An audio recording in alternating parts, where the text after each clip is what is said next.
that all the council members are present, we will commence with the West Sacramento City Council, West Sacramento Redevelopment Successor Agency, and West Sacramento Financing Authority November 3rd meeting. Councilmember Dante Early will be absent today. We will proceed with the Pledge of Allegiance, which will be led by Mr. Graham Ryland.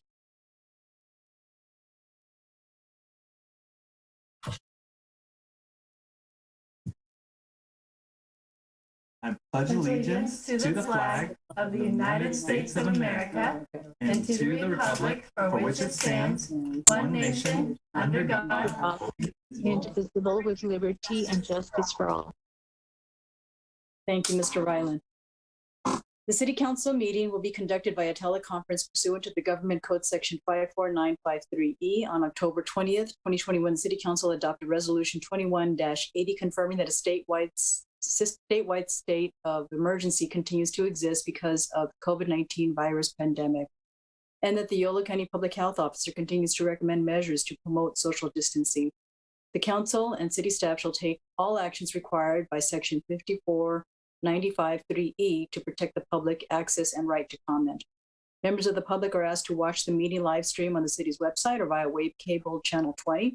We'll have live public comment via Zoom, and we will continue to receive written comments, and all comments received by 6 p.m. will be provided to the City Council and posted on the website. To provide a live comment during the meeting, join the meeting using the Zoom meeting hyperlink or the phone number listed on the city's website. I will request public comment during item 1A prior to the first item on consent and after the staff presentation for any other item on the agenda. Once I've announced the public comment period, if you would like to make a comment, please do one of the following. If you are joining the meeting via Zoom, press the raise hand button, or if you're joining the meeting by phone, press *9. When it is your turn to comment, the clerk will call you by name or phone number, and we will unmute your microphone. Each person will be allowed 3 minutes. We'll notify you when you have 30 seconds remaining to wrap up your comments. And once your 3 minutes or public comment has ended, you will be muted again. So you may also join by phone dialing 1-669-900-9128, ID number 920-9564-2935, passcode 004264. Mr. City Attorney, can you please report out on what happened in our closed session? Yes, Madam Mayor. Excuse me. The City Council did meet in closed session with its legal counsel to discuss two matters. One is existing litigation. The case is identified in the agenda. The second item is anticipated litigation. In both cases, no action was taken, and in the anticipated litigation matter, Councilmember Ledesma did not participate in the closed session. Thank you for that. Next item on the agenda is item 1A, which are presentations by the public on matters not included on the agenda, and council members are prohibited from discussion on any matter presented under this item. Madam Clerk, do we have anything in writing? I think we've received that in writing. And do we have any live public comment requests at this moment? Yes, we have Lupita T. Okay. Hi. Good evening, City Council members and staff. I am here to say a big thank you to Mayor Norma Alcala for the event that was this Sunday for Dia de los Muertos. I just wanted to express my deepest gratitude to the city of West Sacramento for sponsoring that event. It was gorgeous, and I just cannot express how important it was to have those activities for our communities, for our families. Many of us have been, in quarantine so long, and having gatherings and to have it in a safe way. I was really impressed, and just the fact that everybody, was respecting each other. And I know there was some difficulties in the beginning, but everyone continued, and it ended up being such a positive and amazing event. And I just wanted to really say that our community really needed that. It brought a lot of healing. I know I personally volunteered to do face painting for a couple hours, and that was really, really relaxing. I really enjoyed that. And just being able to congregate again, and there was a vaccine clinic there. I mean, that was really impressive, really, really impressive. And there was people from all sorts of diverse backgrounds, all intergenerational and different communities. And there's people present from Davis, including myself. And I just wanted to say thank you, thank you, thank you so much. We need more events like that for our communities, especially culturally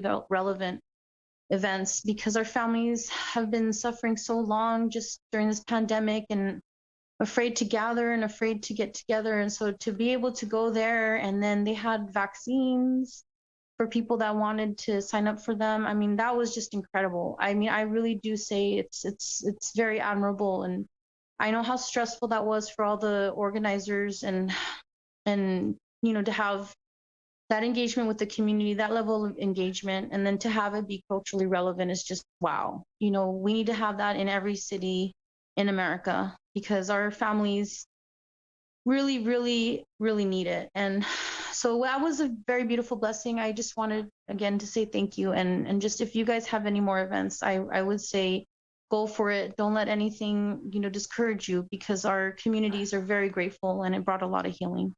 Thank you for that. To the mayor and all the council members for sponsoring that event. Very, very beautiful. What a big blessing. Huge, huge benefit to the community. Thank you. Okay, we have Scott Rafferty. Thank you. A core principle of the Brown Act is that the public has a right to tell you before you go into a closed session the tough questions you need to ask your city attorney, not afterwards. This is particularly the case in a matter as it should be as public as the way you elect members of the city council and the mayor. Mayor Cabaldon jumped through a lot of hoops to try to argue that West Sacramento was the only place in California and probably the United States where Latinos vote exactly like the rest of the electorate. That's not the case. And you are liable under the California Voting Rights Act. We've tried to avoid litigation for more than 3 years. We were misled by your city attorney who requested that we have a joint expert, but then Mayor Cabaldon's staff went on to behind our backs to try to manipulate that expert. And he walked away saying that the things you were asking him to do would be seen as biasing the results. And the time has come for you to post the petition you received more than 3 years ago and get public comment. You can't take back the process that you would have had 3 years ago had you complied with Section 10,010. There won't be a cap on attorney's fees. That'll have to be decided by the court. But you can cut off attorney's fees and you can save wasting further time and money. And most importantly, you can give Latinos equal voting rights in the city. You need to do that. And my clients are not going to tolerate any longer, because it's a bad example for the rest of the state. I mean, we're fighting Santa Clarita, we're fighting Victorville, and we can't have West Sacramento saying they're special, they're immune. Everybody needs to comply with the law. So I hope you can be more transparent. You need to post the correspondence. You need to post what happened with the joint demographer, and you need to have district elections at long last. So I hope that needs to be agendized for the next public session. If you'd agendized it earlier, you wouldn't be in court, but that's the choice that Mr. Mitchell made for the city council and people of West Sacramento. So I look forward to trying to resolve this as soon as possible. Thank you very much.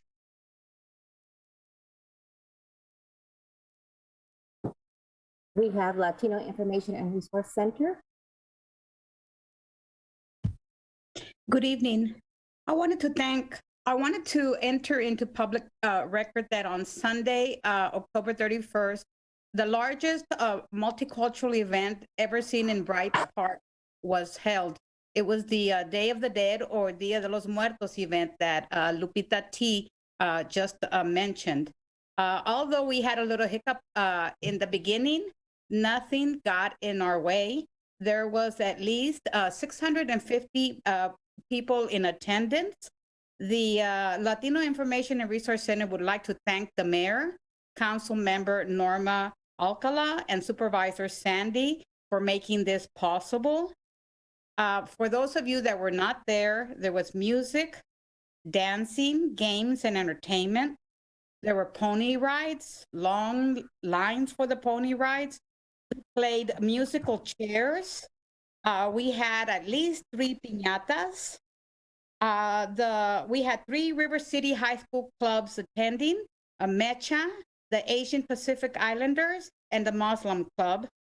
The Mecha Club had a photo opportunities with beautifully dressed Katrinas and a nice photo backdrop. The Pacific Islanders Club had, they were teaching children how to make lanterns, which is how they honor the dead.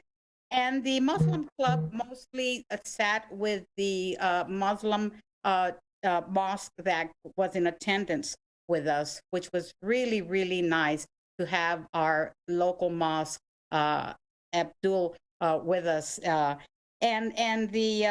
We had a high school student, Aurora de la Torre, who led 14 other young ladies, Katrinas, in a beautiful musical performance that was really, really actually breathtaking. The dresses were really beautiful. We had Aztec dancers, very spiritually connected Aztec dancers, and the taco line was super. It never got short, I'm afraid. So I really didn't get to taste the tacos, but I understand that we got a pretty good chef, and the tacos were juicy and moist, and it was the best tacos in the world. And of course, there was corn, not corn in a cup. And anyway, this is the type of events that I've never seen so many multicultural, so many people of color, and it was just really beautiful. Our Russian community came out, our Asian community came out, our Muslim community came out, our Sikh community came out. I mean, everybody was there. And so please do this again. And thank you for this opportunity to speak. Oh, I do want to mention what Mr. Scott Rafferty was talking about. I think I agree with him. I think the city attorney has an obligation to tell the public that during the closed session that he just reported on, he deceptively did not mention that the CVRA was part of that conversation. I think that might have been kind of deceptive on his part. And all of the population, all of West Sac does not know that there's a petition that was served on the city some time ago. And so I think that's a no-no on the part of the city attorney.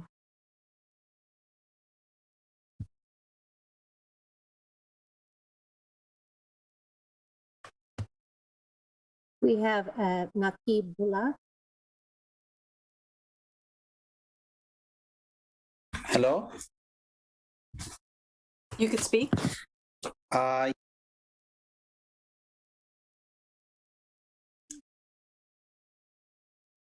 Somehow we can't hear you anymore. We heard you when you said hello, but you dropped off. one moment, I want to change the voice. Is that okay? Yeah, it's fine. Okay. Good evening. My name is Naqibullah Azizpur. I'm an Afghan refugee with 5 small children, aged 10, 6, and 2.5, 5. We have been here for 8 years. For 8 months. We arrived here. We were unsure of what would happen to us and how we were going to make it true. What we knew was that we no longer had to fear for our lives, and that is would have an opportunity for us to start over.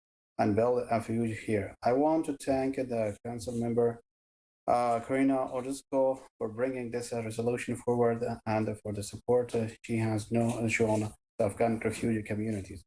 For support for our community and my family makes me confident that we are going to be okay. I hope that the council will approve this resolution tonight and not continue it again as you did it at the last meeting. A resolution in support of our community is exactly what we need right now. And I think it is a very good opportunity that we all are together and for support of each other. I really appreciate it. Thanks so much.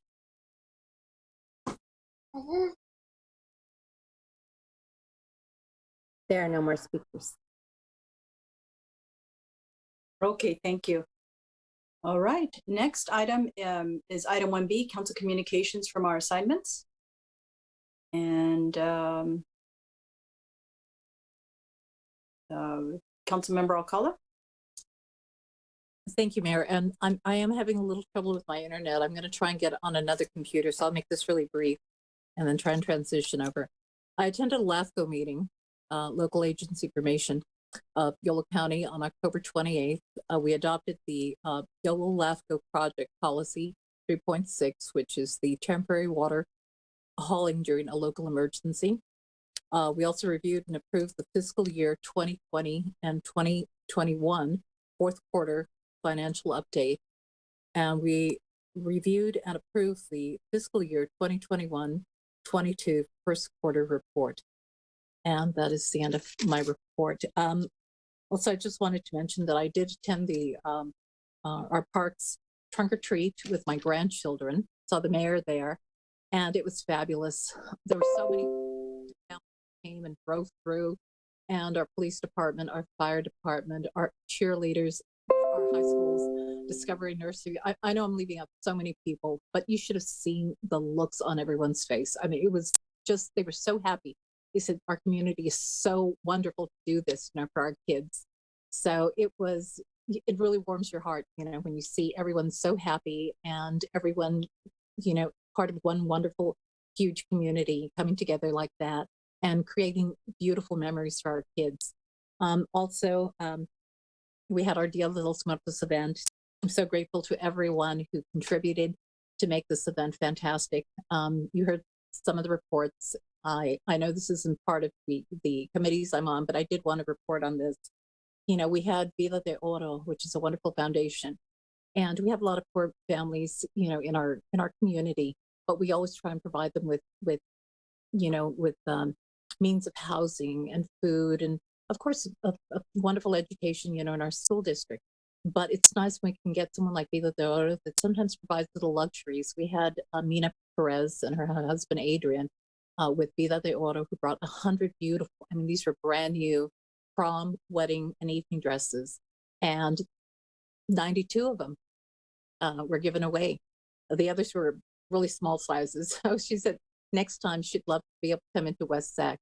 Mina was given these dresses when they had the fires up there up north, and they had a beautiful bridal shop. So they donated these dresses to Mina, and then she brought them to us. So it's really wonderful because there were so many happy West Sacramento women and young girls who, you know, took home some beautiful dresses that would have been very costly, and they probably couldn't afford it. Also, our wonderful Michelle Townsend, she was out there with her daughters and with other wonderful volunteers like Lupita, who just mentioned, came from Davis to do face painting. And then our own Maria Garcia, from one of the parents and one of our West Sacramento residents, she's one of the parents from from Riverbank. And she had some wonderful crafts out there for the children to do. But we had so many wonderful partners. And it was really great because it really was a community event. We had even some political groups out there. We had Democrats and Republicans that were out there, you know, handing out candies and waters and making some wonderful balloon animals. And they actually took pictures together. So you saw so many different people coming in, you know, becoming a part of a wonderful, huge community. We had a blessing by Desiree Rojas. She came and did a blessing of the altar that we had. People brought pictures of their ancestors, of their family, deceased family members. And then we had Aztec dancers who did a spiritual healing dance. And that's when it was really fantastic. I was out there, the mayor was out there doing the dance with so many members of our community, young and old. We had the Muslim community, the Portuguese community, we had the Russian community, the African American community, we had the Asian community out there. And it was beautiful watching all these people dancing and having such a great time because it was a group dance.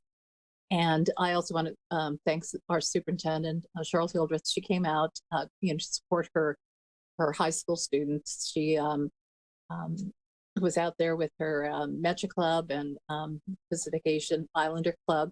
And then I'm going to brag a little here. My granddaughter, Aurora Alatorre, who's a senior at River City High School, she's the one who created that group of folkloric dancers.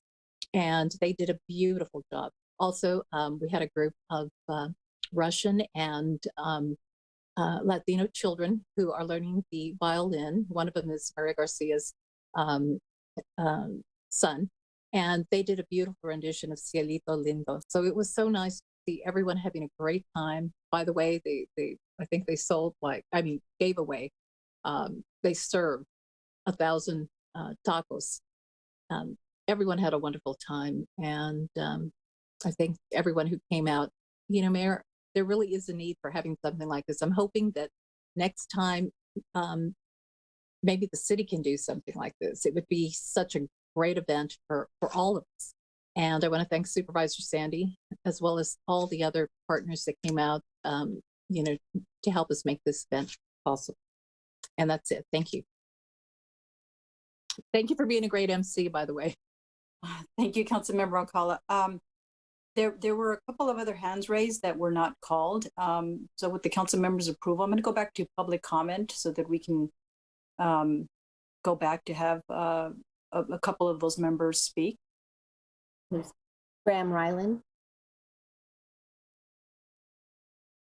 Thank you so much, Mayor. I appreciate that. I must have bungled the hand raising thing when we the Pledge of Allegiance.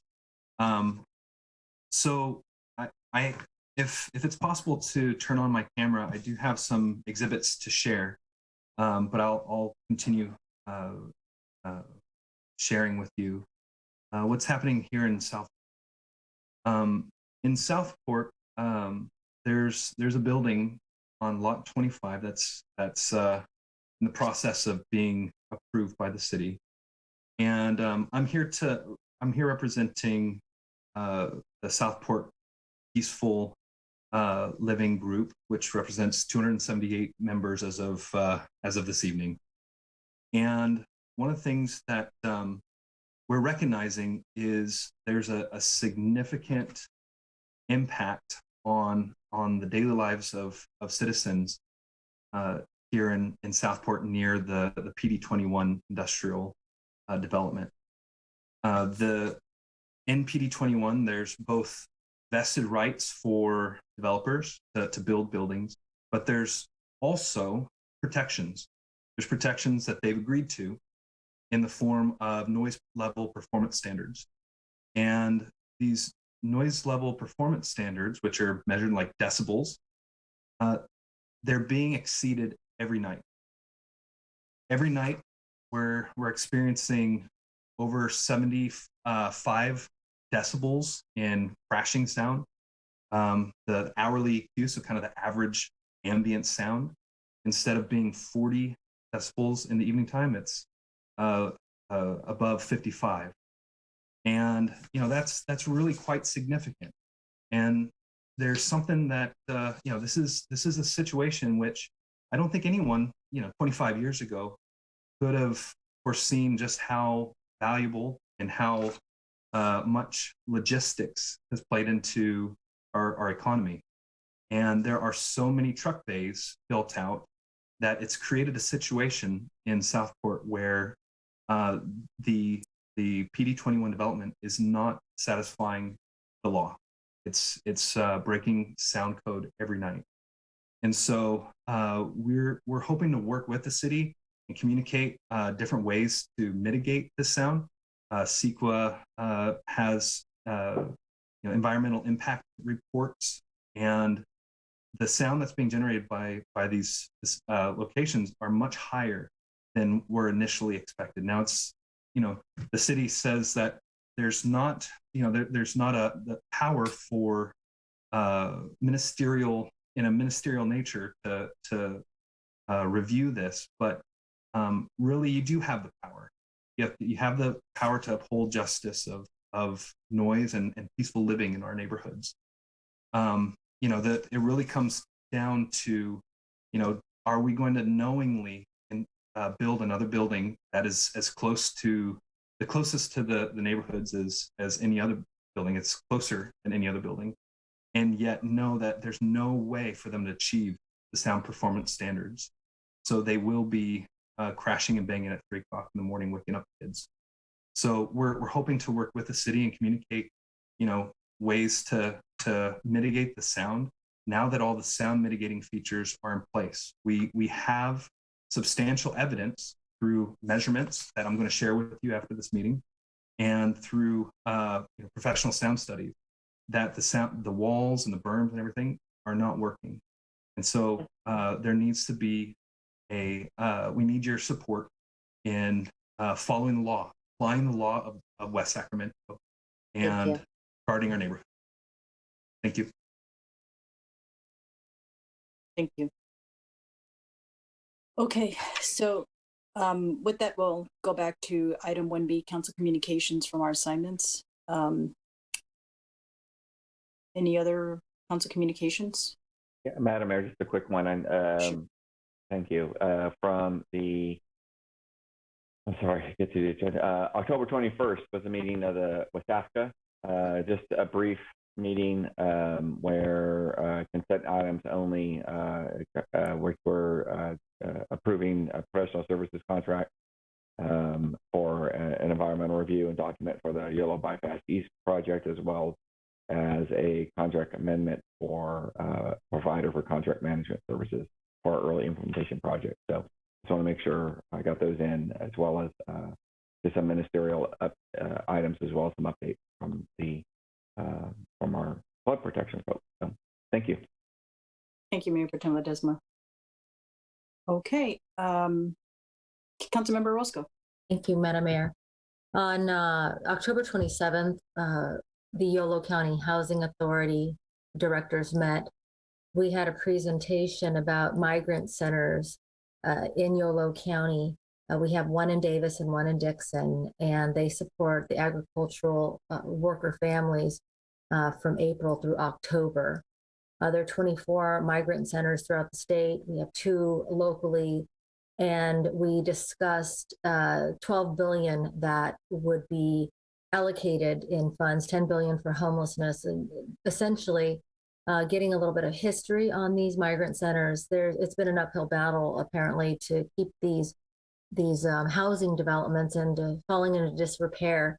And a few meetings ago, we as a board learned that there was in some of the units no heating or air conditioning, which was appalling.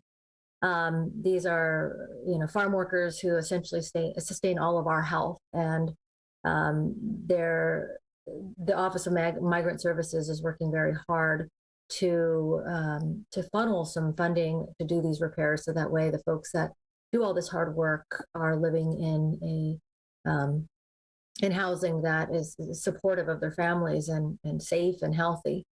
The patchwork that's been done over the years is not enough. So I was happy to hear from one of my colleagues, Sergio Aguiar Gaxiola. He's a director at UC Davis, and one of our colleagues, he helped with our local vaccination efforts here in West Sacramento back in September when we had a big festival at Brighton Broderick.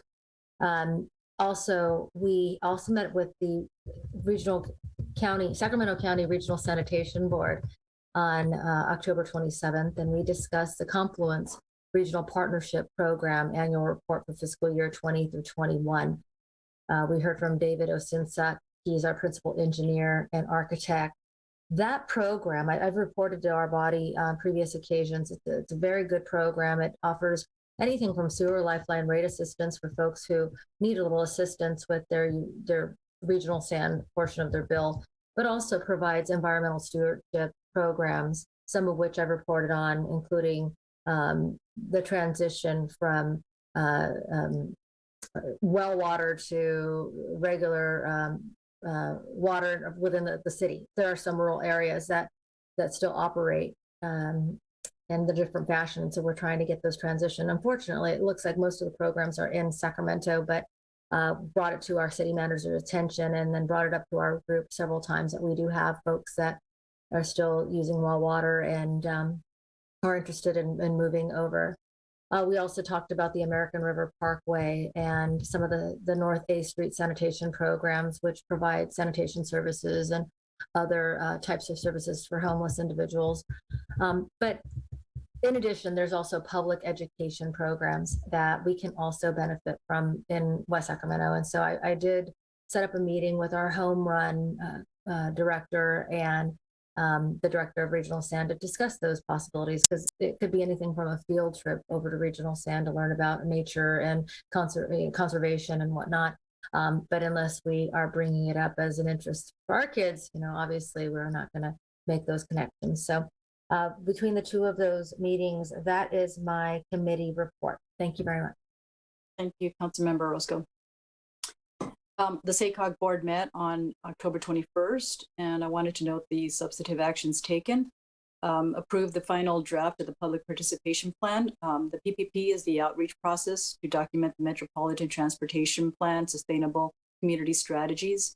The Metropolitan Transportation Improvement Plan and the overall work program, it provides guidance and direction on the required consultation and outreach, and it provides best practices for outreach. And the PPP can be used as a resource for strategies for other projects as well. We also approved the next generation transit strategy. Just a little history, in 2020, the Sacramento Area Council of Governments adopted a visionary 20-year plan known as the Metropolitan Transportation Plan and Sustainable Community Strategy to chart the future growth of our 6-county region. Central to this vision is a high quality and resilient and sustainable public transit system that connects travelers to key destinations across the region and enables continued housing and job growth. So while the COVID-19 pandemic has really impacted the world of public transportation, this particular next generation transit strategy refines the 2040 vision for public transit, taking a lot more into consideration than where we were before, and an actionable set of 4 focus areas, each with several strategies for implementation. And this includes the seamless user experience, the planning and funding, transit design and delivery, and reduce mobility disparities. The plan was developed collaboratively over the course of 8 months with input from transit operators, County Transportation Authority, advocates, and business groups, and also Mayor Pro Tem Ledesma, who sits on the SACOG Transportation Committee. There was a robust discussion during that time, and we received updates from the Seattle public transit area and also the Sonoma County from Washington. The 4 areas that are our focus, I just want to go in a little bit more detail. The 4 is the seamless user experience, provides a cohesive way to simplify fares and trip planning, makes it more comfortable for folks to travel, and it provides more connectivity. The planning and funding, I got to say for now that we're taking a look at all the federal funding opportunities, provides an advocate for new funding by articulating consistent priorities across the region, maintaining a consistent regional plan for all of us to be able to work together, prevents us from competing for one another. So that's the benefit of SACOG, and that's why I appreciate sharing this role with the Mayor Pro Tem. And so it's responsive in data and analysis to respond to changing conditions. The transit design and delivery, the examples that we've provided also, and the pilot we've established, which is ongoing, as VIA, to targeted, focus limited resources and deliver high quality transit and key corridors. It prioritizes transit on roads and in traffic operations and is flexible. So, and with VIA, that's the on-demand transit service that we provide.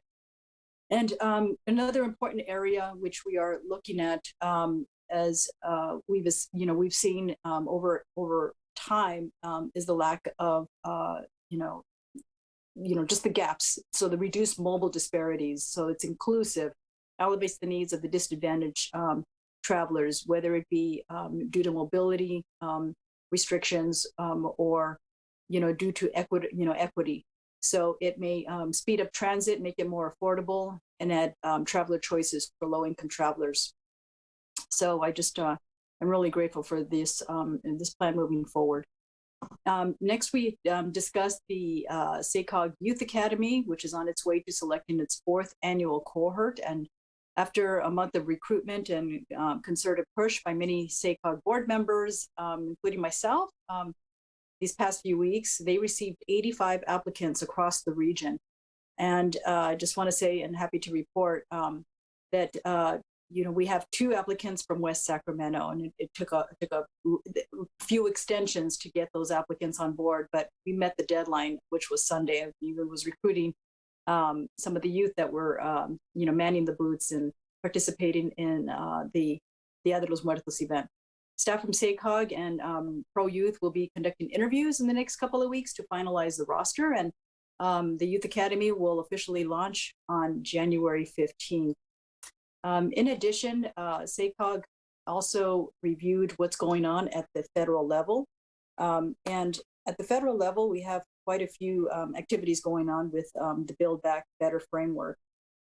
President Biden has taken a look at refining the proposal, and we have universal preschool for all for 3 and 4-year-olds, affordable high-quality childcare, affordable high-quality care for hundreds of thousands of older Americans and people with disabilities in their homes and communities, expanded child care tax credit, clean energy tax credits, and resilience investments and incentives for clean energy, technology, manufacturing, and supply chains, clean energy procurement, and Affordable Care Act premium tax credits, and also housing funding of $150 billion in investments in affordable and reducing price pressures, including in rural areas. And funds will go towards building, preserving, and improving more than 1 million affordable rental and single-family homes. And there's a few other things in there that is being considered currently in Congress. And also, we took a look at some reports of local parking requirements, and there'll be some follow-up on that. We also received a report on the blueprint implementation activities for September 21, and framing the 2024 Metropolitan Transportation Plan Sustainable Community Strategy around a triple bottom line approach of economy, equity, and environment. In addition, last week's Cap to Cap, we had it was a very informative and engaging with local electeds, businesses, and civic leaders throughout the region for Metro Chambers Cap to Cap. We attended we had virtual visits last week, and the flood team covered modernizing FEMA's National Flood Insurance for Agriculture. And Paul Dirksen and I was able to provide a comprehensive overview of the West Sacramento flood projects. Actually, it's Paul that provided the comprehensive overview because he's the knowledgeable one. But I was very grateful for the resources and support that we can have in Congress. And there was a U.S. Army Corps of Engineers meeting, Senator Padilla's office, Congressman Garamendi's office, Congresswoman Masui's office, and the House Committee on Financial Services meetings, and a few others. I felt it was very productive in sharing what are the local issues and continuing to move along the opportunity to receive our flood protection money. And I just want to say that there was an event, Soiree by the Bay, which is led by a foundation which recognized our Project Home Key. And I just want to say thank you to the Project Home Key staff. They were recognized and received an award for ramping up quickly, sheltering many individuals successfully. And I'm really grateful for all of their efforts and applaud them for, seeing this happen. So I just want to recognize their effort in making that happen. And just also want to thank Councilmember Alcala for the excellent event that she and Supervisor Sandy had hosted, and they politely allowed me to be the MC, which was very nice. I know it was well attended, and just a very much appreciated by the community members, and also appreciated hanging out with all the different city departments at the trunk or treat out by the high school. It was a lot of fun, and enjoyed spending time with everyone there. So next is our consent agenda item 2 through 6. Madam Mayor, I'm sorry to interrupt. I wanted to add, I wanted to give a report. I apologize. I yes, also attended Cap to Cap on behalf of the city and was part of the city's or the public safety team, which is a collaboration between law enforcement agencies, both on the Sacramento side as well as fire. And I think it was probably the sole representative from West Sacramento, but had a really good opportunity to share some of the models that we've employed here when it comes to public safety, crisis intervention, and also looking at law enforcement in a more holistic way. It was fascinating to, we actually met with lots of congressional leaders, actually in not just their staff, which was fantastic, but just learning what's happening in other agencies and how we can collaborate. We are gearing up for our next one coming up next year. So I wanted to add that. And yes, my kudos to staff for the trunk or treat as well. My son and I were very excited to attend, as we do every year, and it was a fantastic event. So thank you very much. Thank you, Councilmember Orozco, and thank you for attending the Cap. That was that's good to have representation on behalf of the city.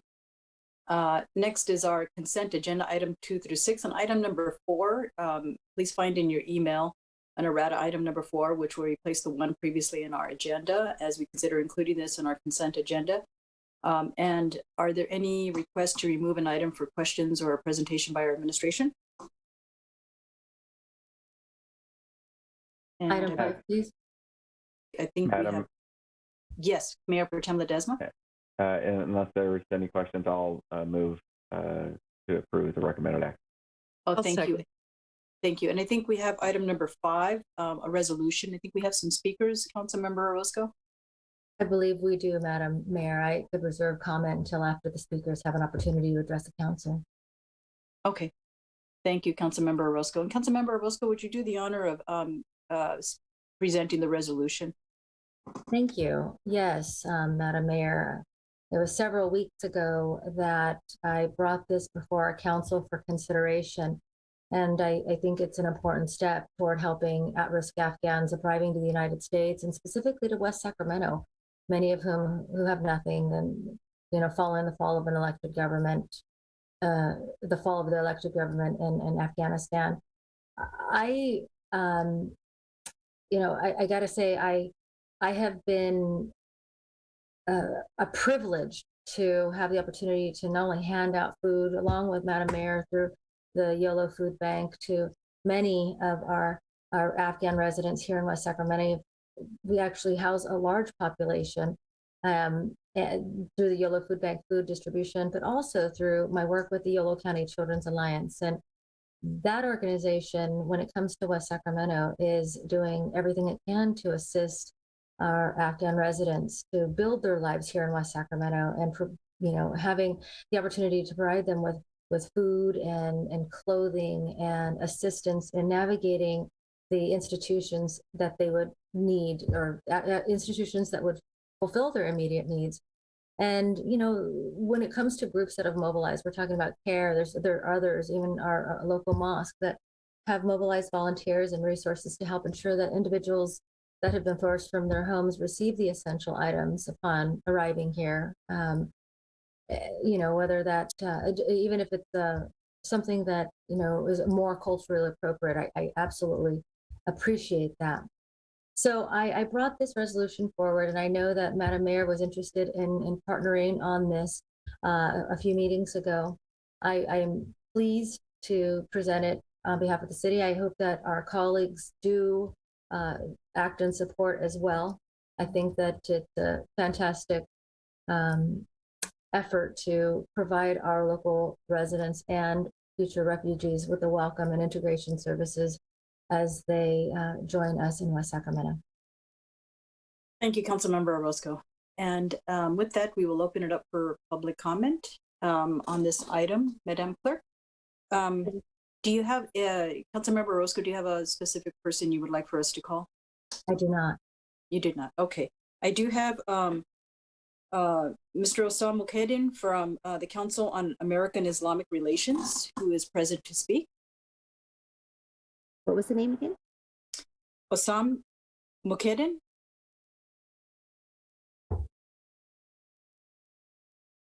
He's his hand is up. There he is. Osama. Sorry. Good evening, everyone. Madam Mayor, council members, members of the public. I'm honored to be here with you all today. Again, my name is Osama Muqaddim, and I'm currently the Policy and Advocacy Manager for the Sacramento Valley and Central California chapter of CARE, which is the Council on American Islamic Relations. It is the nation's largest Muslim civil rights organization, serving the over 80,000 Muslims in Sacramento County, with a large population being Afghan and Syrian refugees. When Madam Mayor reached out to our organization to provide input on this resolution, I was very, very happy, and it was yet another example of how much the experience of Afghan refugees touched our community members here. West Sacramento is no strange place to the Afghan community, being one of the few locations in Northern California with a historical Afghan population since I can remember as a kid growing up in the area. It's home to Masjid Aisha, which is a longstanding mosque in our community that serves the community in many ways. And a primary example of that is how they've stepped up to provide resources, whether it's language access or economic resources, or just even accessibility resources to the Afghan refugees in the area. They've really stepped up and led the way in the region for that. Since 2016, when Sacramento County started to experience a large influx of Afghan and Syrian refugees, there was a newfound commitment and effort by the community and our elected officials to support and empower these communities. Whether it was the financial assistance or mental health and wellness resources for people who are coming from deep trauma caused by war and instability, our community stepped up to support our neighbors.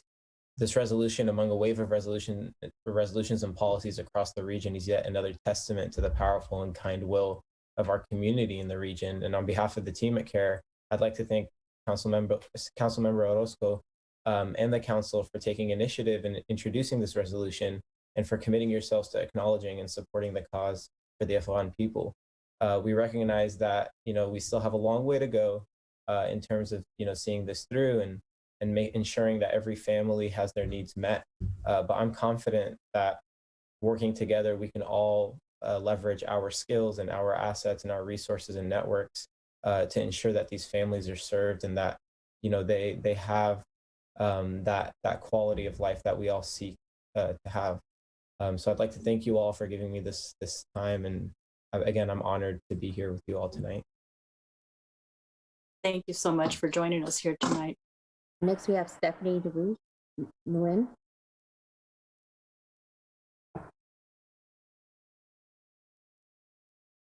Stephanie, there?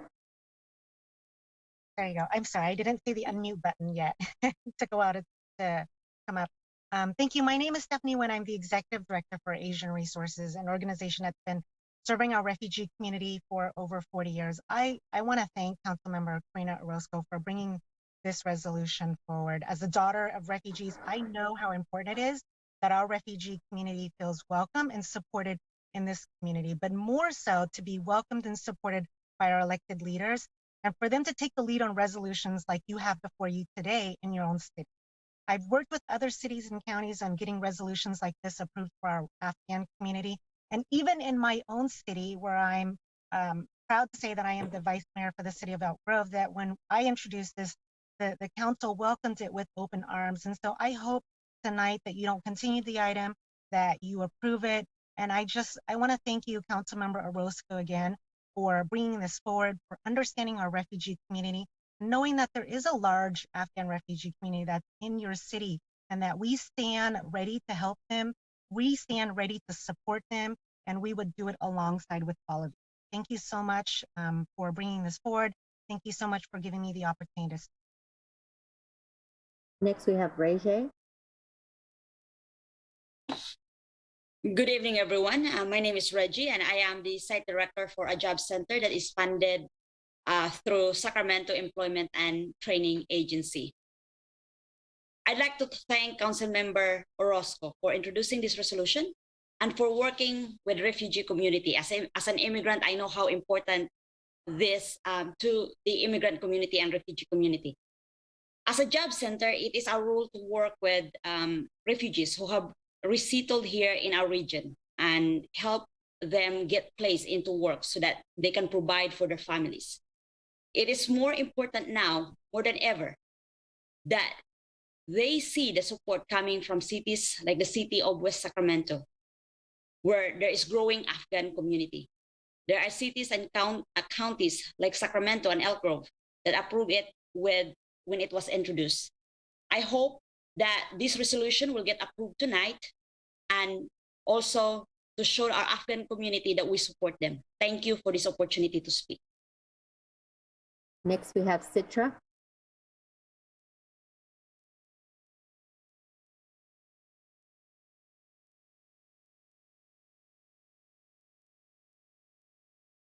Good evening, everyone. My name is Citra, and I run an office that serves our.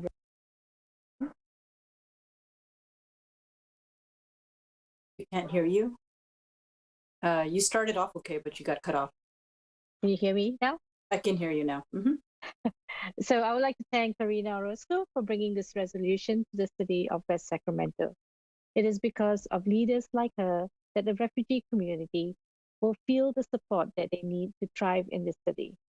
For over 40 years, my office has served thousands of refugees, and we do so with an open heart because we understand their struggles and fears. Thank you, Councilmember Karina, for your leadership in bringing this forward and for working with the Afghan refugee community to ensure that they are provided the support that they need. I hope that the council will pass this tonight. Thank you. Next, we have Rahimi.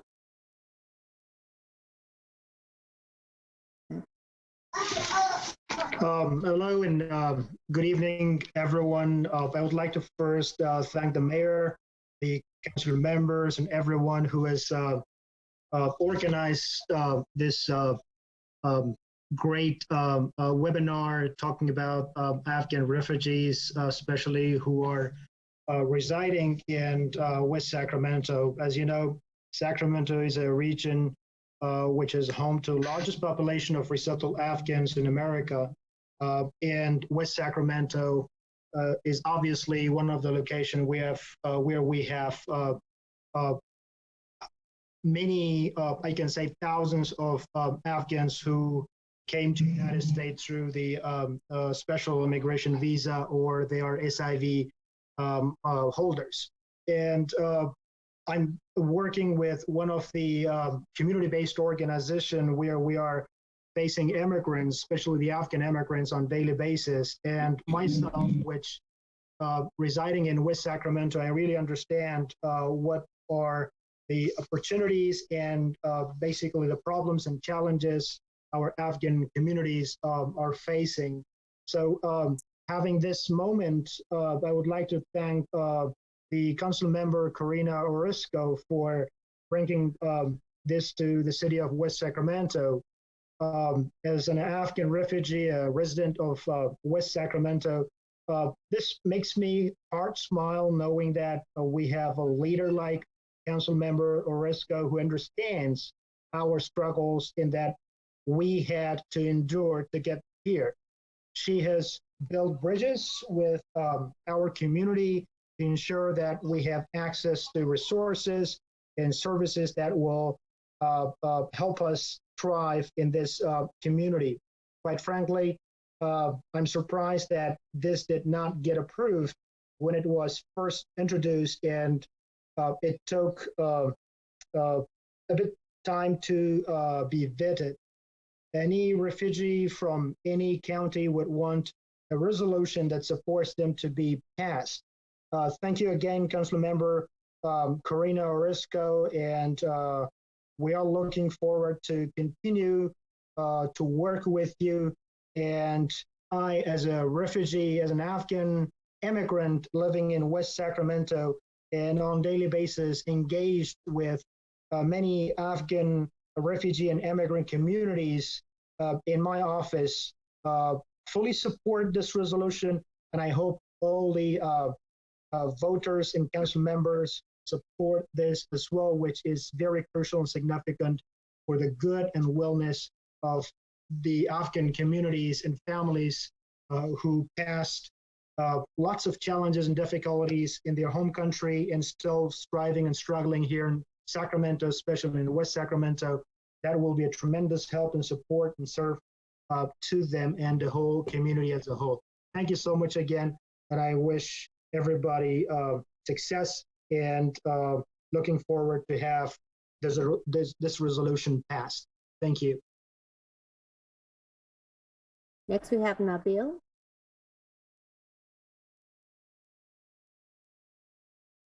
Hello. Go ahead. Hi, thank you for giving me an opportunity to speak. My name is Nabil, and I'm an Afghan refugee who's been living here for almost 5 years. I'd like to thank Council Member Karina Russell for bringing this resolution forward and for working with our community on this. When we came to this country, we wanted a better life and a really good future for our kids, but we also wanted to feel supported and also welcome. So I think this resolution says exactly like that. And I currently work for an organization that serves refugees by connecting them to resources and also services, and more importantly, by helping them retain employment so that they may become self-sufficient. The resolution tonight, is a way to show our community that the city of West Sacramento support our community and welcome us into your city. There's no need to continue this item as you did before. Please support this resolution to show your support for the refugee community. And thank you again, Council Member Karina Roscoe, for your leadership. And thank you. And also, I'd like to thank you for giving me an opportunity to speak, my opinion on this. And hopefully, this resolution passes. Thank you so much. Latino Information and Resource Center. Thank you for this opportunity to speak. I wanted to thank our mayor for having an environment where we can have our council members bring this type of a resolution forward. I think under the former administration, we would have never dreamed of doing this. I do want to apologize to those present that were not here at the last council meeting, that this resolution was continued only because our local mosque, Abdul, was not in the loop. And that was the only reason that it was not, that it was continued. And of course, our council members are not allowed to respond to public comments. So I wanted Mr. Rahimi to know that was the only reason that Abdul.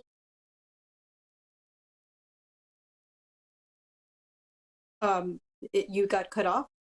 We can't hear you speak anymore. Maria, we can't hear you. Yeah, I told her to hang up.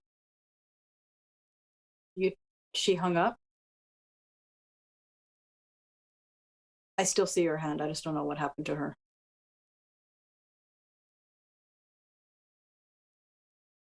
Okay. We might have to cut her off. I don't, I could see her, but I don't hear her anymore. Okay, so we'll have to, sorry about that, Maria. We just can't hear you. Okay, looks like she hung up. Okay, well, are there any other requests to speak? There is none. Okay, we'll close the public comment, bring it back to council. Councilmember Alcala? Yes, thank you so much. So I want to move to approve this resolution, but I did want to also just comment that I believe all of us were in favor of this resolution, but we do have a process that we follow. And it was correct. I believe we were trying to get someone from the Afghan community to give us some feedback, which is an appropriate step that we take when we do these resolutions, especially when it directly affects individuals. So we want to be very clear that, we were in support of this. This is not something that was not supported, but we do have a process where we make certain that we get feedback from those people that that are involved and that it most affects. So with that, I would like to thank you, Mayor and Councilmember Orozco, because I believe both of you, perhaps simultaneously, wanted to bring this forward. So I move that we approve this resolution. I will second that, and I will just offer that I don't think that that's actually true, Councilmember Alcala. We put it on for as a future agenda item, which is merely to put it on so we can have a further discussion. I think that was tabled with the assumption that the Afghan community or any members of the Afghan community were not previously consulted, which they were. And I just want to express my appreciation for all of the speakers. It was quite a surprise, actually. I am grateful for the feedback. I will say that having sat on this council since 2016, this is something that is customary to this council. We are leaders in this area, and we have passed previous resolutions when it comes to how our law enforcement responds to contacts with folks who are not here, or I guess documented. We've also supported previous with respect to dreamers. Councilmember Roscoe. I'm sorry, I'm speaking now. I just want to make sure I can finish my comment. But I just wanted to clear the record on that point, just because I think that this is absolutely appropriate and something that has been in line with our council. So thank you. No, I appreciate that. And I don't know, Councilmember Alcala, did you finish? Because I don't know if you got. You did. Well, no, you did. Okay. I was also at that meeting, and I don't believe that any of us were in disagreement. We just felt that it was important. Remember, you did mention that you had met with some groups, Councilwoman Orozco. I believe you said you had met with the Pacific Islanders and a group, and I believe the mayor then made the recommendation that we perhaps bring in members of the Afghani community. I don't remember you saying that, so I guess we just have a different recollection. But I still go ahead and move forward with this resolution in support of. Madam Mayor, could I just make a point? I believe there's already a motion and a second on the consent. Yeah, if I may, Madam Mayor. Yes. Thank you. There was a motion, so I'm going to ask whoever made the second motion, they probably should withdraw that. And so, because there was already a motion on the floor for the consent agenda, not separate from the resolution as part of the consent. I already made that. Yeah. Okay, thank you. And I did want to speak, so I don't want to go. Oh, I'm sorry. Yeah. Okay, I thought we were there. And and I do want to get some clarification on the motion as it relates to item number 4. And but I usually normally let the council members all speak, and then I speak after. And I think Councilmember Orozco you had some comments you would like to share, I think, after public comment you mentioned. You mentioned that you were going to wait till after public comment for your comments, or did you already give your comments? I gave my comments. Thank you. Okay, thank you. And I just want to, also share that when this item was presented, I was very supportive of Councilmember Orozco. And as she stated in her comments, that we worked together on preparing the resolution and work together on reaching out to the community. And so we both done that. I think that's why Councilmember Orozco, you're effective in bringing in members of the community to speak here tonight in favor of the resolution. And I reached out to CARE and the mosque as well, leaders of the community, and they were very grateful that this is being presented here.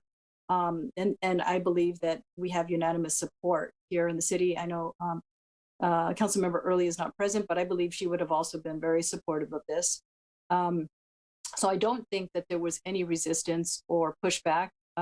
It is just protocol that in order for us to place a resolution or recommendation, or a future agenda item, that it goes at the end of our city council agenda under future agenda items. And then from there, it is approved by council, which it did get approved by council, to bring it back for a vote. And that is what is happening today. And I believe that, this is a very important resolution for our community, in that there is a significant number of members of our community from the Afghan region. I've been just extremely saddened and mortified over the terror that is happening in Afghanistan, and the impact this is having on the residents there having to flee the country.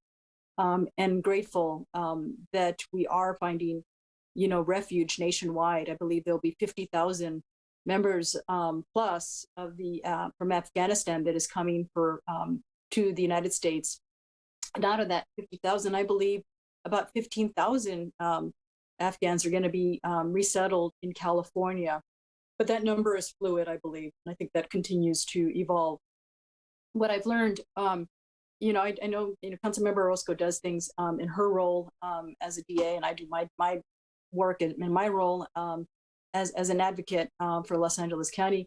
We learn so much more, as we do our jobs full time. How passionate we are and dedicated to doing this both on our full time job and on our part time, work here.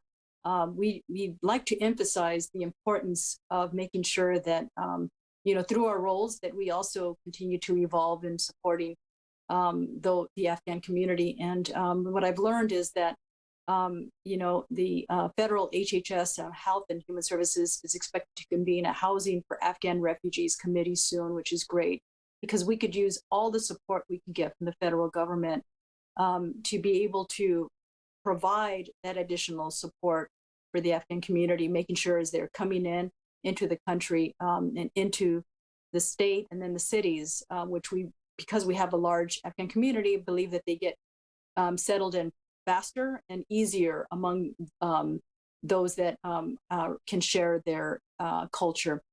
And I believe that the State Department will be launching sponsor circles to enable individuals in their community to sponsor with finding housing, resettlement, shopping, and other needs.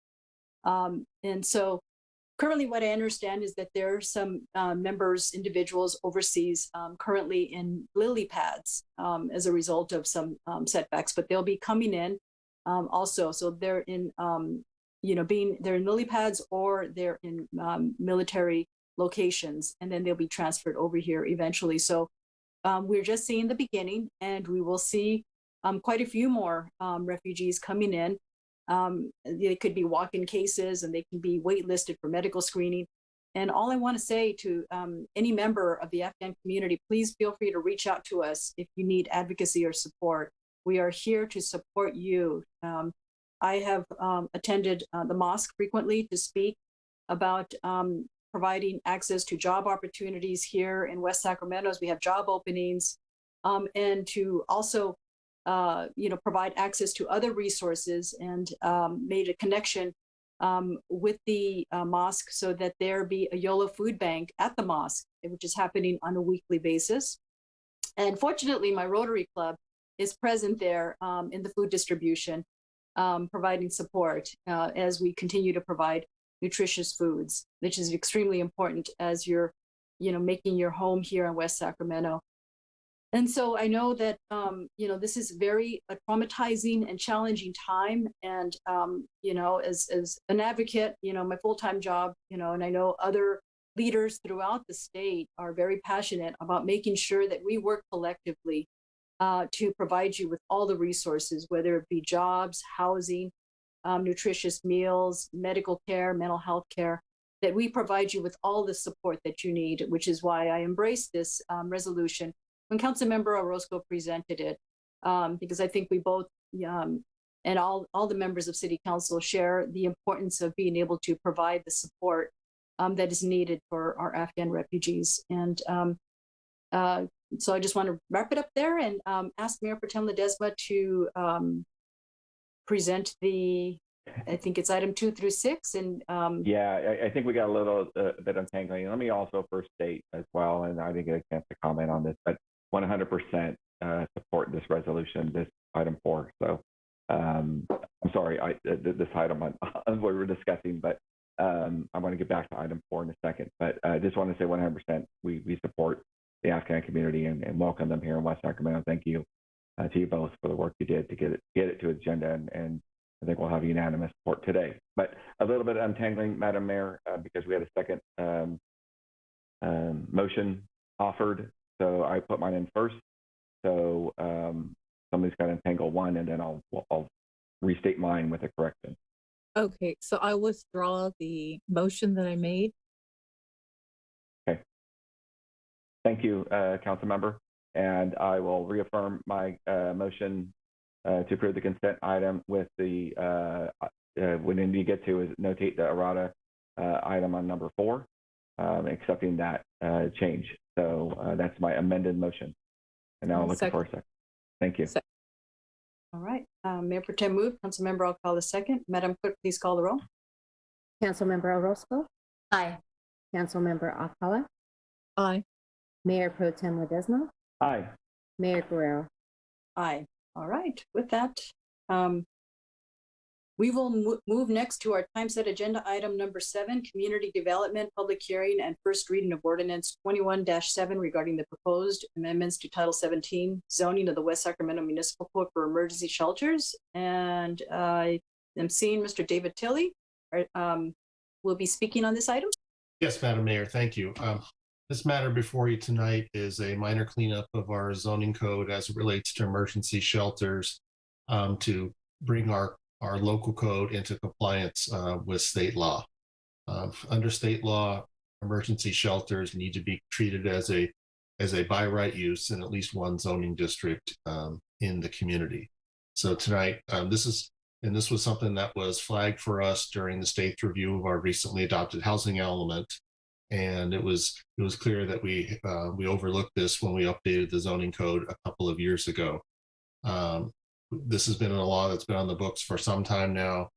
We had amended our zoning code after the previous housing element cycle to include emergency shelters as a permitted use in the light industrial zone. And so tonight we are simply asking you to restore that into our zoning code to make sure we continue to have a compliant housing element and have our zoning code be compliant with state law. There are no shelters currently proposed, nor am I, at least I'm aware of any even being considered in our community at this time. But we do need to make sure that our zoning code aligns with state law. So tonight we are recommending conduct first reading of this ordinance tonight to establish emergency shelters as a by right use in the light industrial zone. And with that, I'll close my presentation. I'd be happy to answer any questions you may have. Okay, thank you, Mr. Tilley. I'll bring it back to council. Are there any questions? Councilmember, okay. And I'll open it up for public comment at this moment. No request to speak, Madam Clerk? Councilmember Alcala. Oh, do we have there's no one to speak. Okay. I did see Councilmember Alcala get dropped off, so I don't know if she's coming back. She's here. She is? Yes. Okay. I can't see her. Okay. And I'll bring it back. I'll close public comment, bring it back to council. If there are no other, oh, okay. If there are no other comments, I'll accept a motion to approve this item, this amendment. So moved. I'll second. All right, Councilmember Orozco moved, Mayor Pro Tem Ledesma second. Madam Clerk, please call the roll. Councilmember Alcala.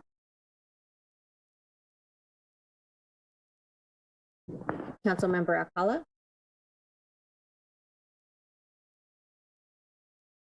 Aye.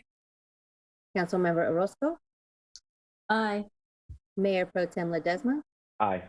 Mayor Guerrero. Aye. All right, thank you. This item is approved. Next on our regular agenda item is item number 8 under community development. It's consideration of an update on plan implementation. Madam Mayor, if I could interrupt yes. you just for a second, just to clarify, this was first reading. This was not. This was first reading. Okay. Thank you so much. The item will be back for second reading and adoption. And then adopted then. Okay, thank you. Thank you for the clarification. Next on our regular agenda item is item number 8 under community development is consideration of an update on planning and implementation efforts related to Senate Bill 1383, the short-lived climate pollutants. And we have Ms. Paulina Benner, our environmental services manager with the Community Development Department, who will present on the item. Yes, And thank I see Mr. Garth Schultz too. I don't know if both of you will be presenting. Yes, okay. well, yes. Sorry. Thank you. Good evening, Madam Mayor and council members. Again, Paulina Benner, the Environmental Services Manager for the City of West Sacramento. And the purpose of this item is to update the council on the significant planning efforts that we've made for compliance with Senate Bill 1383, the short-lived climate pollutants regulations, and to gain your feedback on our compliance program implementation plan. Tonight's presentation will be given by Garth Schultz with R3 Consulting Group. He's the consultant we've been working very closely with over this past year.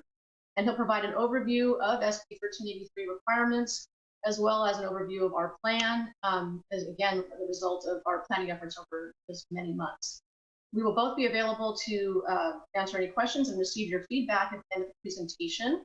In addition, I'd like to note that Kara Morgan, who is one of the branch chiefs with Cal Recycle, as well as several other Cal Recycle staff, are in attendance should the council have any specific questions for them. And with that, I'd like to turn it over to Garth Schultz, who will be sharing a PowerPoint presentation on this rather meaty topic. Thank you very much. And thank you, Honorable Mayor, Mayor Pro Tem, council members, staff, and members of the public. Just to restate, I'm Garth Schultz with R3 Consulting Group. We're a solid waste and recycling consulting organization that works exclusively for municipal agencies throughout the state of California on matters of solid waste contracting, program, policy, rate setting, and of course, compliance with state laws such as SB 1383. I'm going to share my screen and bring up a presentation that will be a guiding tool as we walk you through the ins and outs of this regulation. Please do note, I'm taking a high level approach to this. There's hundreds of pages of regulatory text and dozens of pages of planning document information associated with this. I'm looking at this as a primer for the council to bring you up to speed on the regulation and the city's compliance planning efforts to date. Obviously, there's more included in your council packet, and we can answer specific questions after that time. Okay, so this is what we'll cover: a brief background, short overview of SB 1383 as a body of regulation. The meat of the topic is that in yellow, the findings and next steps for the city with respect to its implementation of programs and policies to comply with the law. There are financial impacts related to that implementation effort, and I'll present on information around the direct costs that are estimated for the city and what that means for ratepayers, and then we'll take your questions and discussion.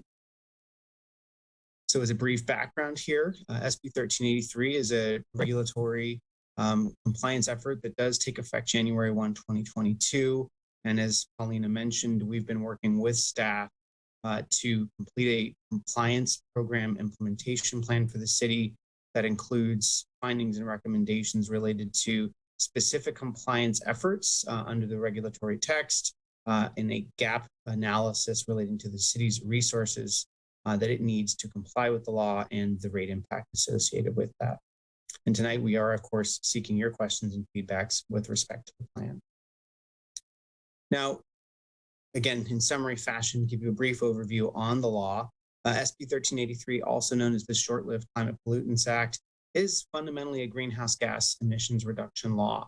So though it's associated with solid waste and recycling of organic waste materials via your green bin program, ultimately it is an effort that will achieve compliance with elements of, say, the city's climate action plan, reduce emissions from landfill waste generated in the state. It's a methane reduction policy.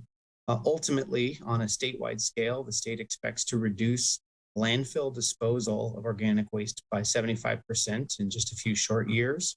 And in order to do that, this law requires local governments to take actions that are summarized on the bottom half of this slide to highlight the main efforts. Ultimately, it's around all generators, residents and businesses alike who produce any amount of organic waste, and I'll describe what that is in a moment, must subscribe to and participate in recycling programs. So it's a universal expectation of participation in those efforts, along with outreach and education, inspection, and importantly, enforcement of those expectations through the city's municipal code, which is, of course, on the council's agenda immediately after this item, and is one of the first implementation steps that the city would be requested to take. There is also an element related to edible food recovery that I'll detail, and there's also a closing the loop element in the sense of as the state and as the city move to remove organic waste from the landfill-bound waste stream and get it to efforts like composting and others, seeking to make sure that there's a demand for those waste product materials. So this gives you a bit more detail on the actions that the state is expecting of cities from throughout the state. But more importantly, I'll focus on the right hand of the slide, which is giving you a sense of what organics are. So for you here in the city of West Sacramento, there are organics both in your green bin and in your recycling bin. So that can be yard trimmings, green waste, food scraps, food soiled paper, but it also applies to things like paper products, cardboard, and the like. So there are various components that contribute to the collection of organics and their appropriate processing outside of a landfill system. It is ultimately an unfunded state mandate, though I have seen some news of potential new funds that may be coming for this, and CalRecycle staff might be able to report on that. Ultimately, within the law, there was no built-in mechanism for funding, so it is up to the city to seek its own funding sources to implement the requirements. This gives you a sense of the schedule that we're targeted under the law. We are, of course, now fast approaching the middle of the schedule with the implementation of the new laws. SB 619 was recently passed, which also provides some relaxation of enforcement and penalties that are highlighted there in the middle of this chart. But ultimately, the state expects by January 2024 that the city will enforce its municipal code to require waste generators, organic waste generators, to recycle their organic waste streams throughout the state and to penalize those that do not comply with that requirement. That's the fundamental new element of the state's expectations and is, of course, the subject of the ordinance that you'll consider after this item. This is to summarize the local agency responsibilities, those responsibilities that are expected of the city as well as every other jurisdiction throughout the state of California. These ultimately are the details that are included in the compliance program and implementation plan. They're also the subject of what I'll share in summary fashion on the next few slides, so I won't cover them in any detail here. Rather, we'll just jump right in to each of the various elements. So these several slides coming up in yellow are ultimately the findings and recommendations coming out of our compliance planning effort and outline key next steps for the city, both at the council level and at a staff level to take over the course of its implementation, starting now and moving through 22, 23, and then ultimately into 2024. So first up is the municipal code revisions. Those municipal code revisions are presented next. There's some codes here, Cal Green and WELO. I won't go into extreme detail here, but ultimately we reviewed and provided revisions to the municipal code along with your staff and city attorney. They provide the enforceable mechanism for you to require waste generators to comply with subscription to organic waste collection. They also require water efficient landscaping, which is the WELO ordinance that's referenced in the findings here, Cal Green requirements for construction and demolition recycling, and requirements for edible food generators to donate their edible food to edible food recovery organizations. The next steps are already underway with the first hearing of the ordinance this evening and the second hearing and adoption scheduled for November 17th.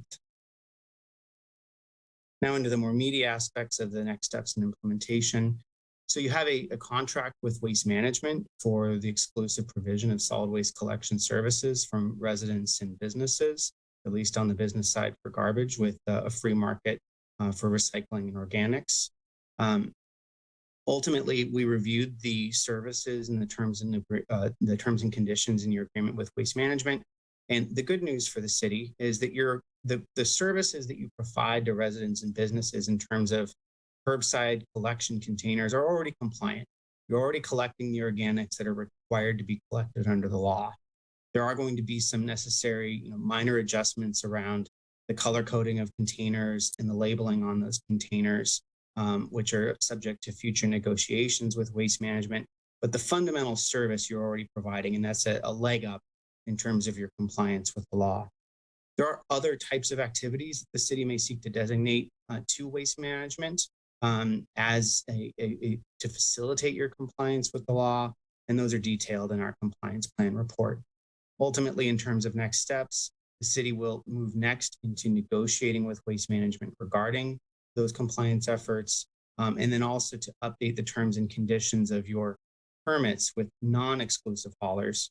Those are a set of haulers that provide recycling and organics collection services to commercial businesses in the city, also to address the terms and conditions of SB 1383. Now, I think one of the more meaty topics under SB 1383 is the Edible Food Recovery Program. Ultimately, SB 1383 requires large-scale generators of edible food that could be consumed by people, requires them to donate that edible food to a food recovery organization, and also requires the city to provide funding for additional edible food recovery capacity so that that additional edible food can actually be donated and provided to those in need. So the city has already taken substantial steps to move forward in the implementation of this program, including identifying the edible food generators within the community. The city has participated with the county's efforts in a capacity study, which is required at the county level by the regulations to make sure that there will be capacity for these new edible food recovery efforts. The city is collaborating with the county on those efforts. And ultimately, in terms of next steps, the city will need to work with edible food generators to make sure that they have an agreement with an edible food recovery organization to recover that food. An additional next step for the city is to provide funding for that additional capacity and to work in collaboration via a memorandum of understanding with the county regarding those next steps. Now, this is a question that came up when we presented to the Environment and Utilities Commission is, what are we talking about in terms of edible food recovery generators? This slide's provided just to give you a sense of who's covered by the law and when. And so there is a certain scale. This isn't every little mom and pop restaurant in the community. There are certain types of edible food generating businesses and facilities that are addressed by the law. I won't go into them in detail here, but they are covered in our report, and your staff has already been working diligently along with the county to understand who is actually required to comply with this requirement. Moving on to the next broader category, along with providing programs for collection of organics and recovery of edible food, there is an expectation under the regulations that additional amounts and certain types of outreach and education be provided to generators, meaning residents and businesses. We reviewed along with the city staff the outreach and education currently provided by Waste Management and by the city, and ultimately found that with minor tweaks, you can adapt your existing outreach and education into the expectations of SB 1383. That will, in the next steps, be a factor of the negotiations with Waste Management and also in your update to the terms and conditions of the permits you have with non-exclusive waste haulers. Now, once it's all said and done and your programs are in place, there is an ongoing expectation to inspect and monitor compliance with the regulations and then to ultimately enforce those regulations. So initially, inspection looks like checking on accounts, residents and businesses who subscribe to services to make sure that they have the required organics collection program in place, providing outreach and education to them so that they're aware of the regulations in advance of the enforcement date beginning in 2024, and then also to monitor containers for contamination. As you may have observed in your neighborhoods or businesses, or maybe even in your own home, sometimes I have small children who contaminate my bins periodically. This is about making sure that the right materials are in the right bins. You've got recycling, organic waste such as green waste and food waste in your green bin, and the remaining residual to go to landfill in your landfill-bound bin. So this is to make sure that on a spot basis throughout the community, there's awareness of whether cross-contamination of bins is occurring, and to report that up. By 2024, the city will need to issue penalties for those generators who do not subscribe to the required organic services. As we've proposed in the plan and as we've discussed with the Environment and Utilities Commission, what's envisioned here for the city is a progressive set of actions over the course of the next 2 years, not going right out the gate with enforcements of the ordinance, but rather to conduct outreach and education in 2022, do additional outreach and education in 2023, but to start to notify those that would be subject to enforcement that they're at the cusp of receiving that enforcement action, and then enforcing once required to do so by the state. In terms of next steps, there are options for monitoring contamination in the residential sector, whether that's conducted by city staff or possibly by waste management via negotiations. And then once again, revisions to your non-exclusive hauler terms and conditions. And I've mentioned already the progressive enforcement intention. Almost to the home stretch. Thank you for bearing with me. I know this is a lot of information all at once, but we want to make sure you understand the contents of the plan. We discussed the closing the loop element. So once all of this organic waste is captured and turned into compost or other types of recycled products, the state through the SB 1383 regulations is requiring agencies to procure organic waste material.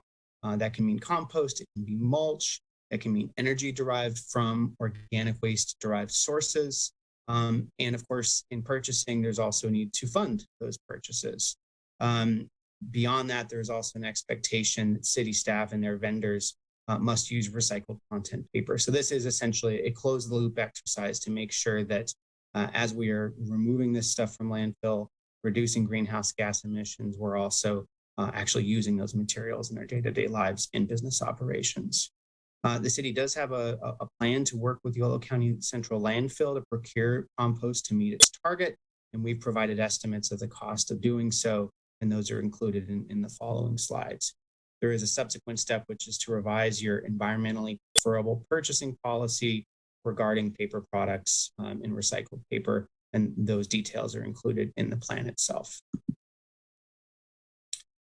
Okay, deep breath. If that's not all enough, you also must keep meticulous records regarding each of your activities under the prior actions.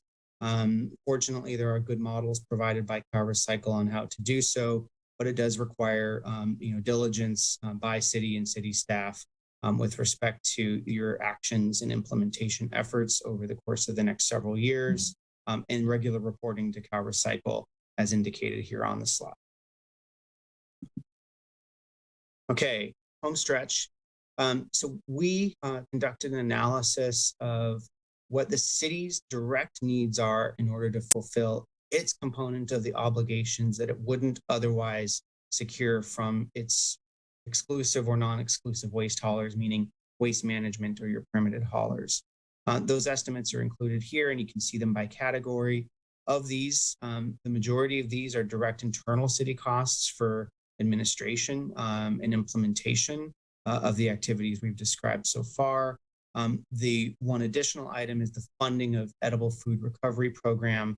That's an allocation that's been provided by the county, and that is, of course, the overall largest amount of funding that's anticipated here based on figures provided by the county through its edible food capacity study.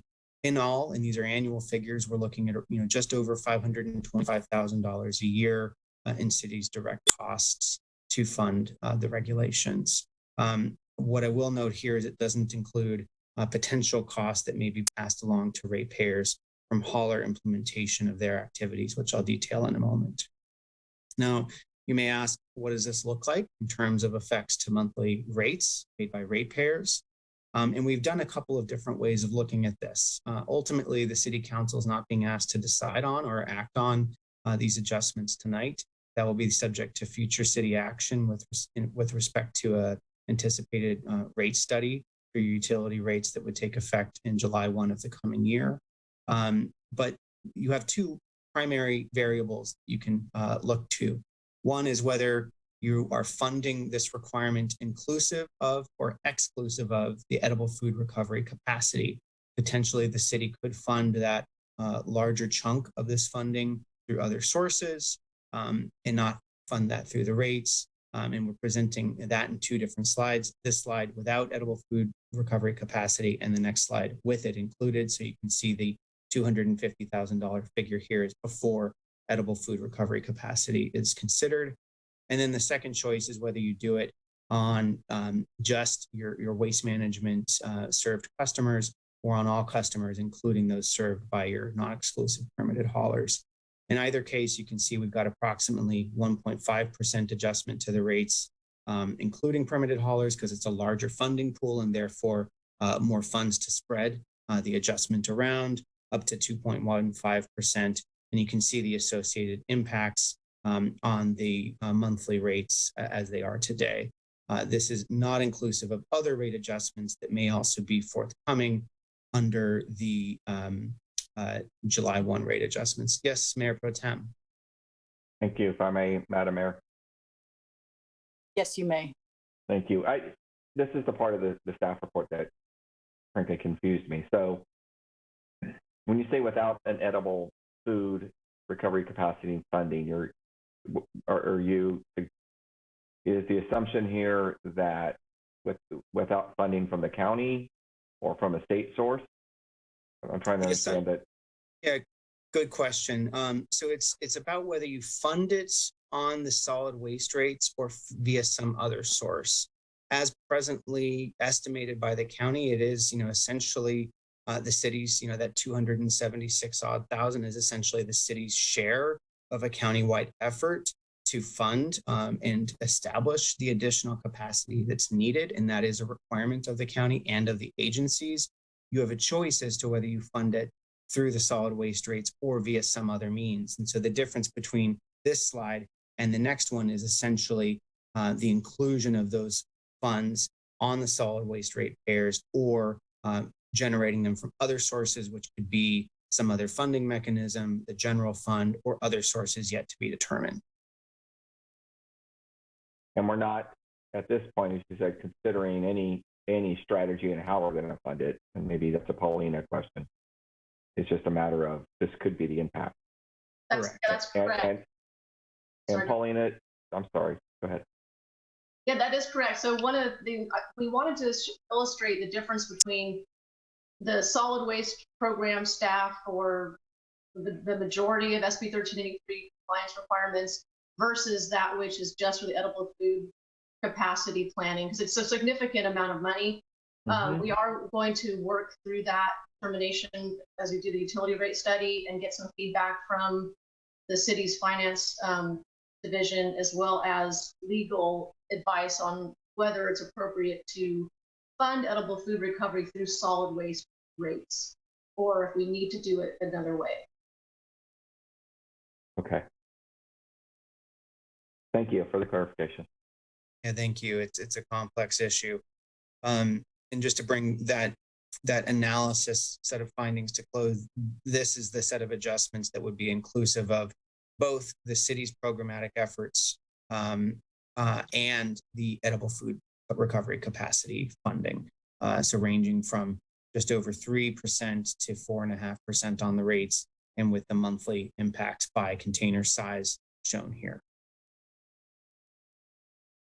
Now, I will state that those estimates are not inclusive of any cost impacts that may be brought forth and requested during negotiations with Waste Management around containers and labeling, potential impacts to collection and routing costs, of which we anticipate there really shouldn't be any based on the fact that these programs are already in place. But there may be processing costs impacts associated with additional amounts of organic waste being generated, and the fact that the per ton tip fees for organic waste have tended to go up over the course of time, especially with increasing demand for those services in the marketplace. So there may be other cost impacts that are brought forth as a part of negotiations with Waste Management, which have not yet begun. Can I just, again, if I may, Madam Mayor? So just if you go back to slide, this is not insignificant, right? And I know this is just I think this is just an update, correct? This is not any voting item. it's just more workshop. But and I know we'll have to think about the negotiation, but I'm just seeing the price tag go up for the services, and I think Mr. Schultz, you're articulating, yeah, it may, right? And I think as we go further with this, because you already outlined, it sounds like one-time cost, staff time to get it implemented, ongoing costs for the actual service, and now potential costs coming that we just haven't discovered yet. Right. Thinking about, okay, this is not insignificant. So, and I think I appreciate the update on this. I'll reserve some comments later, but this is this is a little bit of this was not this part. Some of this wasn't really clear in the staff report, so I appreciate you clarifying it today. Absolutely. And what I will say is that it's not insignificant. However, much of the initial groundwork for your programs you've already established via your existing agreement with Waste Management. And what we're seeing throughout the state are, needs for additional rate funding that are, exceeding prior comfort levels of most councils throughout the state. I think you will not be in the position of many of those other agencies by virtue of the fact that you already have many of the fundamental program elements included in your franchise agreement. Yeah, I think I may have been the only one here. Maybe Councilmember Roscoe was here when we negotiated the last one, and we tried to be as forward-looking as we could in kind of getting to that contract. So. And that will serve you well in your next steps, and will also mitigate some of the impacts that other agencies throughout the state are feeling. Okay, thank you. Thank you. And we're of course now concluded with the presentation. I'll stop my screen share. We're looking for your questions and comments, your feedback, and then the next steps, of course, are the hard and important work of implementing the law and establishing your compliance pathway and record. Thank you so much for the time. Really appreciate it. I'm here for questions. Thank you, Mr. Schultz. I appreciate that very comprehensive presentation, and bring it back to council for any additional questions, comments. No, I'll just jump in. Sure. Again, sorry to monopolize the time here, but so it's really Paulina, and you had mentioned, Mr. Schultz had mentioned the fact that the state may be looking at ways to fund this or provide additional funding. And I just want to make sure we talk with our state lobbyists and I'm guessing the mayor in her professional capacity is tracking this as well, as this is impactful stuff. So just having been around, the state can fund it, can pass these laws, but then ultimately they land on a local government like ours to have to fund them, figure them out, and be in compliance. And I'm the notion of it, the intention of it is good, because we tried obviously the recycling and all this is I understand the intent. It's just they need to help us out a little bit. So, and we're probably, Mr. Schultz, I understand we're probably not going to be in the worst shape, and that's thanks to kind of how we thought about this before. Thanks to you, Paulina, a lot in terms of thinking about how we negotiated that contract some time ago. But I would just, if we have any effort at all to sort of get a voice in or this to help provide this funding, as we're still getting through budget issues. I know Mr. Laurel is very much focused on that for the next 2 weeks as we think about long-term sustainability of our budget. We got to pay for this too, and this just makes it even harder. We think about the funding sources we have, the limited amount of. We're trying to create capacity for the long term, and this is just one more ongoing cost that we either help take care of ourselves or we pass on to our ratepayers, to our neighbors to help pay for, and probably and both. So any support we can get to do it. Just want to make sure we are flagging that with our lobbyists. That's all I have to say. Thank you. Thank you for the presentation. Thank you. Councilmember Roscoe. Yeah,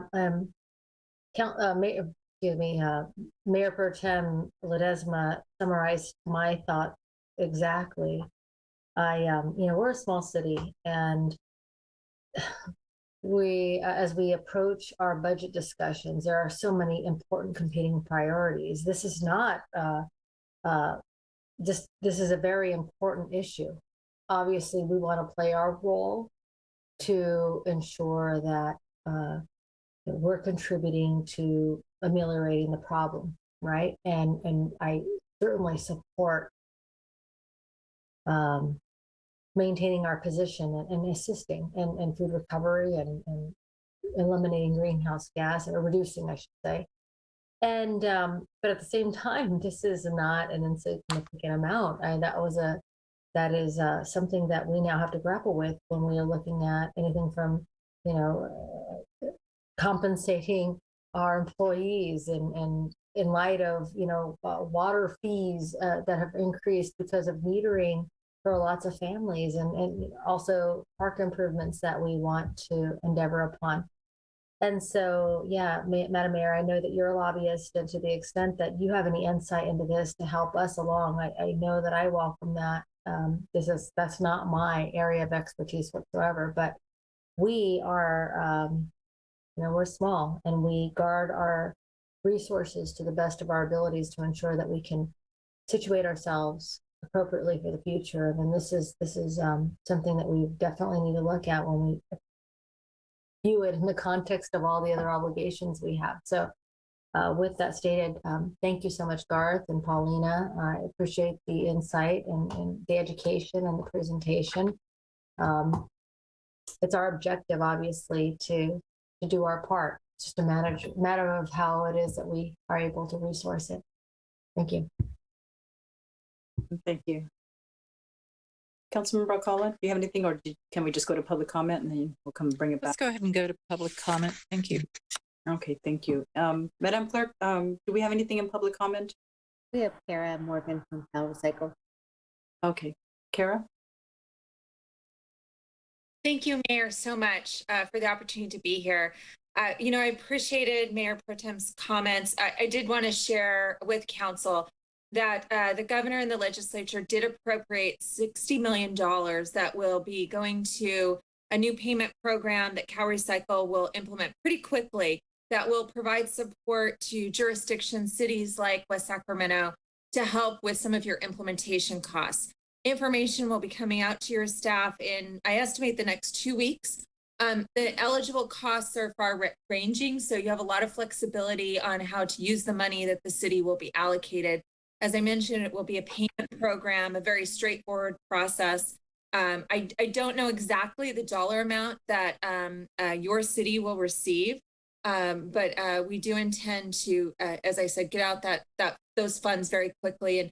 And to the council member's point, I do think the reason that this money was appropriated were that cities like yourselves across the state spoke to their legislators about this need. So we're hopeful that we can get this money out quickly and that jurisdictions will be able to show quickly how they were able to use this funding and potentially the need for more funding. So thank you, Madam Mayor. I appreciate the opportunity to be here. And I thank the city for its leadership on this very important initiative.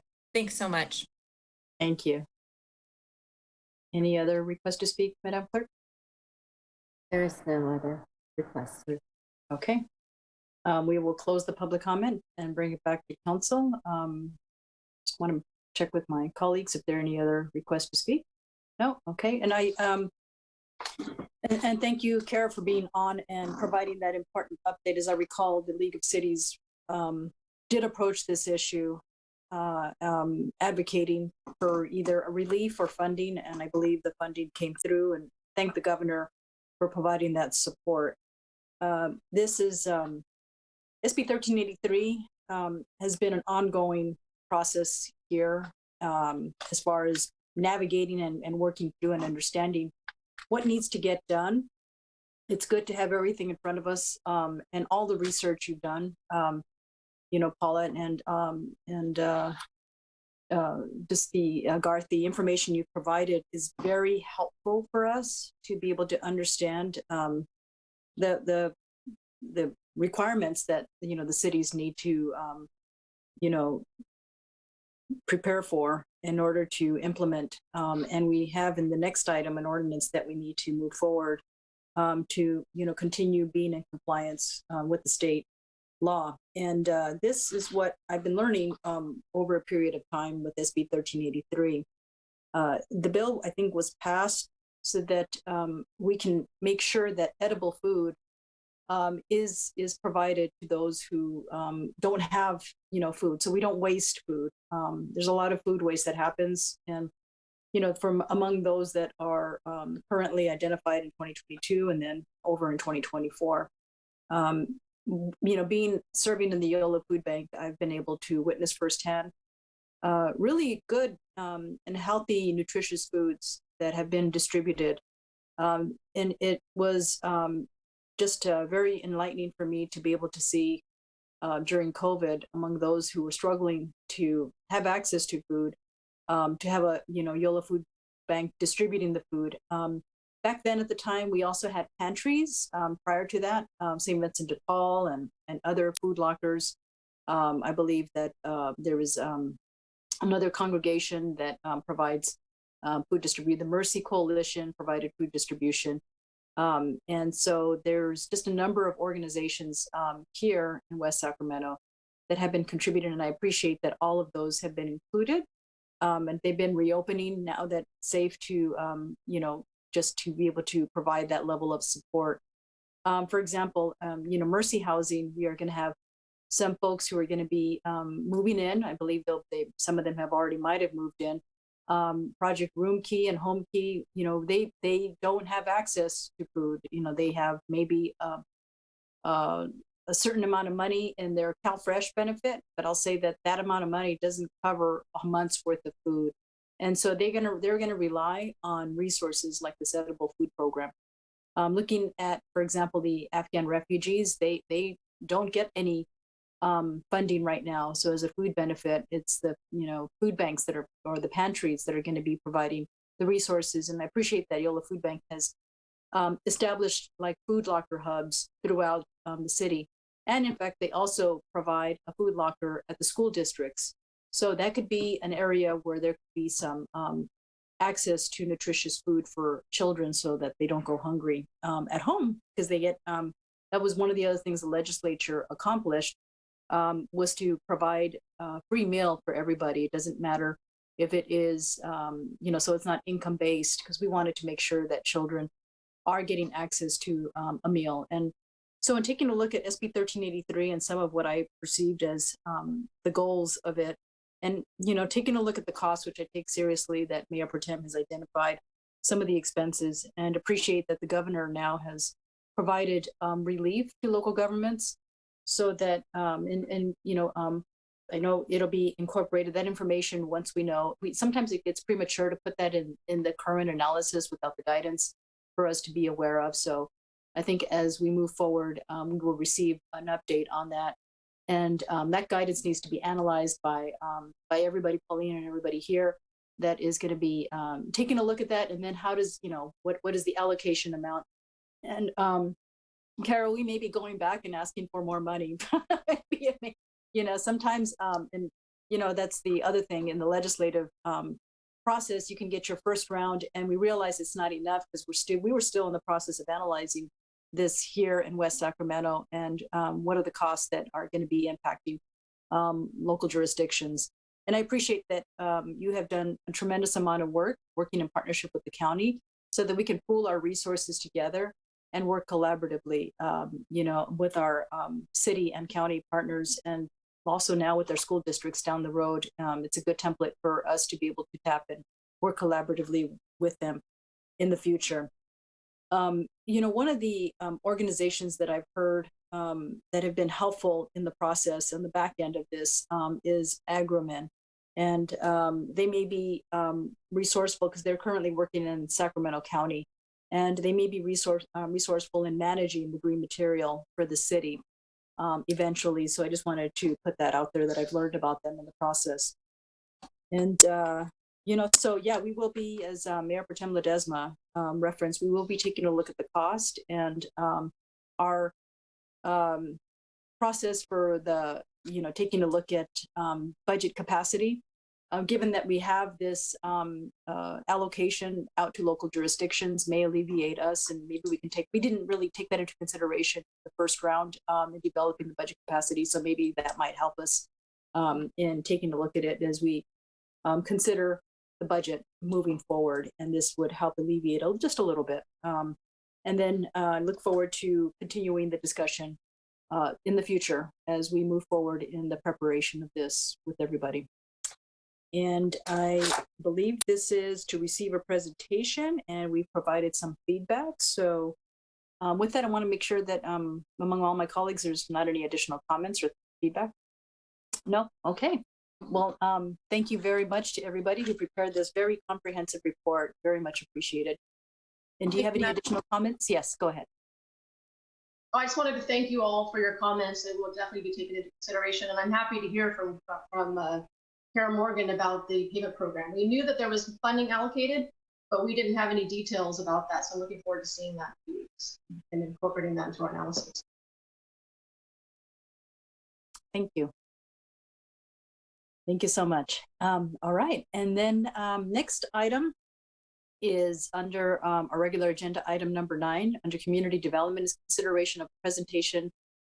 And we are going to, it says here, item number 2, to waive the first reading of ordinance 21-21, repealing and adding chapter 8.08 of municipal code relating to refuge and recycling. And Ms. Benner, I think you are presenting on this again.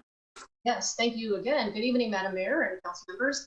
As we just discussed in detail, the SB 1383 compliance requirements require the city to have an enforcement ordinance by January 1st, 2022. And the purpose of this item is to introduce that ordinance.